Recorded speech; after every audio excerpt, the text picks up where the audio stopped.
मनी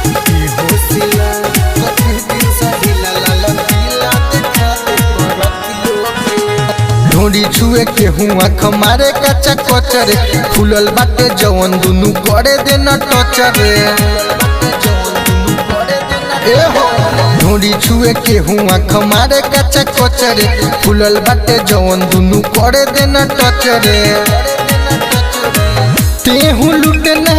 हमरो के लुट दे महाजल ले आ जरतियो के ये होशिला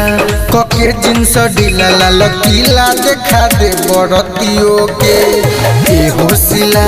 कके जिन्स ढीला लाल किला देखा दे बरतियों के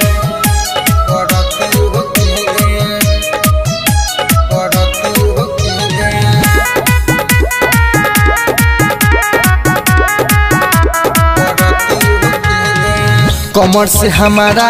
कमर सटावना सुना ये जान है ने शॉर्ट वीडियोवना हर सुना कमर से हमारा कमर सटावना सुना ये जान है ने शॉर्ट वीडियोवना होई न दिक्कत रह तू निकट मुहे में ले ले 10 टकियों के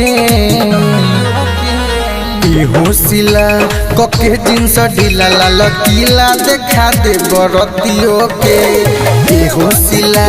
कके जिन्स ढीला लाल किला देखा दे बरतियों के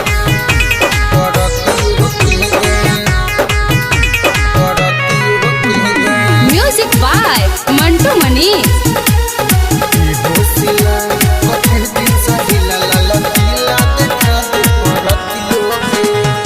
लागे लुठिठ जान बिट पहिले बाडू चिकनाइल बोल के कके कपीले लागे लुठिठ जान बिट पहिले बाडू चिकनाइल बोल के कके कपीले कहने पाले राइटर गोलू बोला बुता दिका बतियों के होशिला कके जिन्स ढीला लाल किला देखा दे बरतियों के होशिला कके जिन्स ढीला लाल किला देखा दे बरतियों के अमन रिकॉर्डिंग स्टूडियो दिल्ली।